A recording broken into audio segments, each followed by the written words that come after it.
Welcome to voice of republic India. नमस्कार, मैं हूं Chaudhary DN Sharma, advocate, national convener of voice of republic India, a platform जहां हम संविधान के बारे में रिसर्च कर रहे हैं और संविधान के नॉलेज को हम जनताओं के भीतर प्रसारण के लिए हमने ये चैनल और ये प्लेटफॉर्म बनाया है। हम आज ये प्रथम अधिवेशन में, पहला अधिवेशन में ये चर्चा करेंगे कि हमारा जो संविधान, जो हमारा स्वाधीनता के बाद हमको प्राप्त हुआ, वो संविधान में मूल उद्देश्य क्या है। संविधान का मूल उद्देश्य को जानने के लिए हमको संविधान का प्रियम्बुल, जिसे हम मुखबंध कहते हैं, वो मुखबंध को हम पढ़ेंगे। संविधान के प्रियम्बुल में लिखा हुआ है, we the people of India having solemnly resolved to constitute India into a sovereign democratic republic and to secure to all its citizens justice, social, economic and political। तो जस्टिस, जो न्याय, वही वर्ड पहला आया है संविधान में। संविधान का मूल उद्देश्य है जनसाधारण को न्याय देने के लिए ये संविधान बनाया गया। आज हम विचार करेंगे कि ये जो संविधान और ये संविधान में बनाया गया, इस संविधान के ऊपर बनाया गया जो हमारा संवैधानिक संस्थाएं जो हमारा देश में है, वो जनसाधारण को न्याय देने के लिए सक्षम है या नहीं। सरकार, भारत सरकार जनसाधारण को न्याय देने के लिए नीचे से ऊपर तक कोर्ट बनाया है, जो हम नीचे वाले निम्न अदालत कहते हैं, उच्चतम न्यायालय कहते हैं, जो सुप्रीम कोर्ट है। तो सुप्रीम कोर्ट का मूल उद्देश्य है जनसाधारण को न्याय देने के लिए। आज हम चर्चा करेंगे, क्या यही हमारा सुप्रीम कोर्ट, हमारा उच्चतम न्यायालय हमें जस्टिस देने के लिए सक्षम है या नहीं, या हमारा जनसाधारण सुप्रीम कोर्ट से जस्टिस मिलता है। इस विषय को चर्चा में लाने के लिए हम सुप्रीम कोर्ट का एक जजमेंट को हमारा ये चर्चा में लिए हैं। साधारण जनरली कोई भी सुप्रीम कोर्ट जजमेंट या हाई कोर्ट जजमेंट को हमारे जैसे लॉयर या पब्लिक डरते हैं उसे आलोचना करने के लिए, उसी के ऊपर आलोचना करने के लिए, क्योंकि अदालत अवमानना हो जाएगा, अदालत अवमानना में वो पनिशमेंट पाएंगे। इसलिए हमारे अंदर एक भय रहता है, एक डर रहता है। लेकिन हमारा सौभाग्य ये है, जो जजमेंट को हमने लिए हैं आज हमारी चर्चा के लिए, वो जजमेंट सुप्रीम कोर्ट प्रस्तुत करते वक्त वो last part of the judgement में लिखा, यही जजमेंट डिबेटेबल है। तो हम सुप्रीम कोर्ट के जजमेंट के अनुसार ये डिबेट कर सकते हैं। तो वो जजमेंट क्या है, केस क्या है। आपको याद होगा 2017 में कलकत्ता हाईकोर्ट में सिटिंग जज जस्टिस CS कर्णन को अदालत अवमानना अभियोग में सुप्रीम कोर्ट ने 6 महीना का जेल दंडादेश दिया था। वो केस है so motto contempt petition civil number 1 of 2017। हमने वो जजमेंट को बार बार पढ़ा, एज ए लॉयर एग्जामिन किया, क्रिटिकल एग्जामिन किया, और ये चर्चा को आने से पहले हमने उस जजमेंट के बारे में, वो प्रोसीडिंग के बारे में राष्ट्रपति भवन से कुछ सूचना प्राप्त किया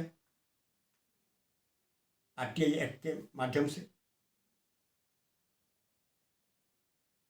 हमने जानना चाहा कि ये प्रोसीडिंग शुरू होने से पहले, अदालत कॉग्निजेंस लेने से पहले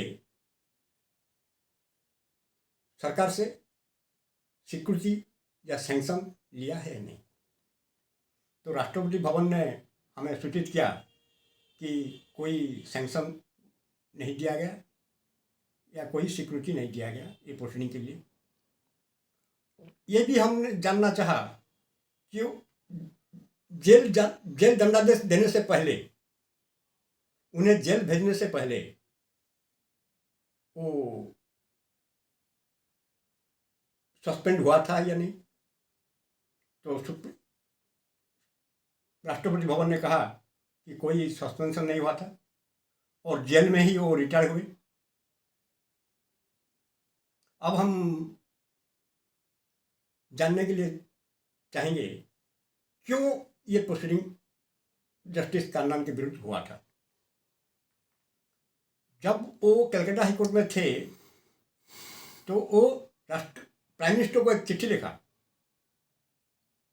3/1/2017 में। वो चिट्ठी में दर्शाया कि कॉलेजियम में जो प्रस्तुत हुआ है जजेस अपॉइंटमेंट के लिए, जो लिस्ट बनाया है, उन्हीं में से कुछ जजेस के विरुद्ध करप्शन चार्जेस है, करप्टेड है। और दूसरा, कॉलेजियम सिस्टम को उन्हें चैलेंज किया, ये कॉलेजियम सिस्टम डिफेक्टिव सिस्टम है। और तीसरा, उन्होंने कहा जो लिस्ट कॉलेजियम प्रोड्यूस किया है वो लिस्ट में दलित के लिए सफिशिएंट रिप्रेजेंटेशन नहीं है। ये जो अभियोग उन्होंने लाया, वही अभियोग कंटेम्प्ट ऑफ कोर्ट के हिसाब से सुप्रीम कोर्ट ने ले गया। जजमेंट को हम जब क्रिटिकली एग्जामिन किए, हमने देखा एक पहला जो मेन डिफेक्ट है, सैंक्शन नहीं लिया है और प्रोसीडिंग शुरू हुआ। दूसरा, ये प्रोसीडिंग शुरू हुआ सिविल कंटेंट के हिसाब से, लेकिन जब पनिशमेंट दिया गया वो क्रिमिनल कंटेंट के पनिशमेंट दिया गया। तीसरा, सरकार ने वही जज को सस्पेंड नहीं किया था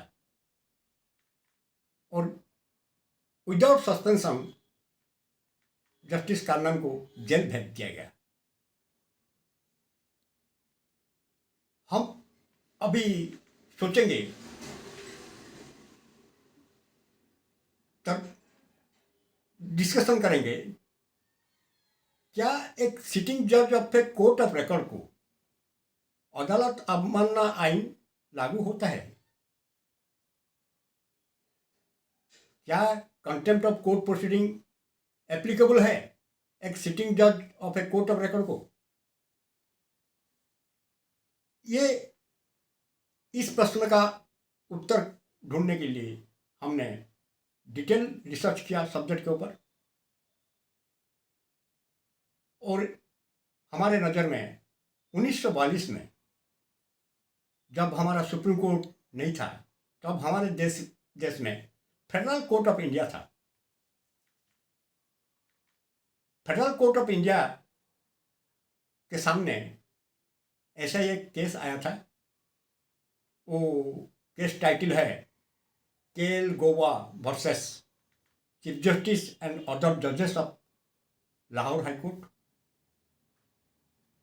उसी केस को तर्जुमा करते हुए संघीय कोर्ट ने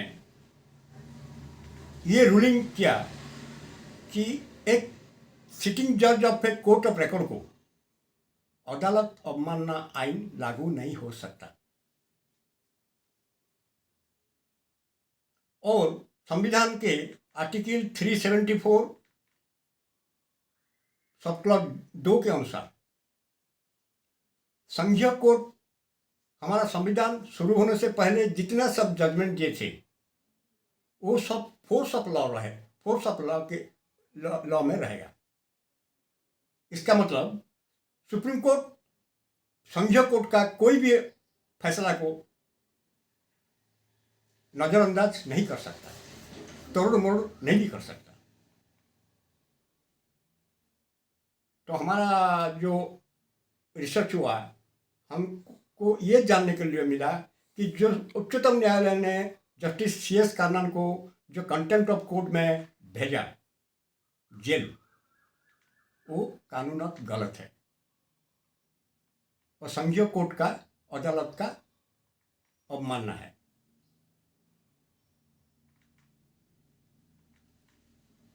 जिस देश में उच्चतम न्यायालय सुप्रीम कोर्ट कहिए, जब सुप्रीम कोर्ट एक कोर्ट ऑफ रिकॉर्ड का जज को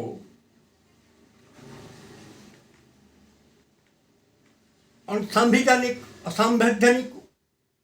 प्रोसीड्योर में जेल भेजता है, और जिस देश में एक सिटिंग जज of a court of record मतलब जस्टिस, जिसे हम जस्टिस कहते हैं, वो अगर एक जस्टिस को जस्टिस नहीं मिलता है तो हमारा जैसे कॉमन मैन को कैसा जस्टिस संभव है, और कॉमन मैन को जस्टिस कैसा मिलता है, ये आप लोग विचार करेंगे।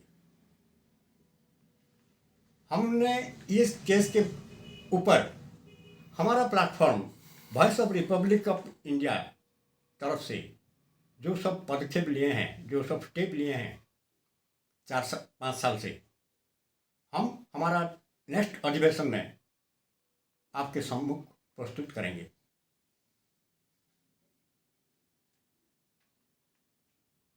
हमने जो सूचना दिया वो सब ब्रीफ सूचना दिया, वो डिटेल नहीं दिया है हमने। हमारा नेक्स्ट सेशन में हम थोड़ा विस्तृत बताएंगे आपको, और क्या क्या स्टेप हमने लिया है आज तक सरकार के साथ, वो हम बताएंगे।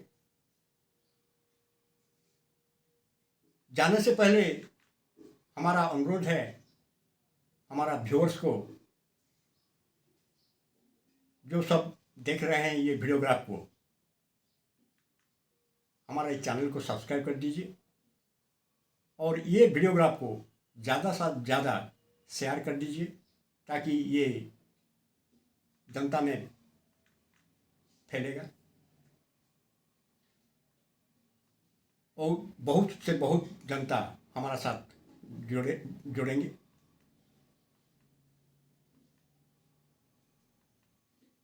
धन्यवाद, नमस्कार।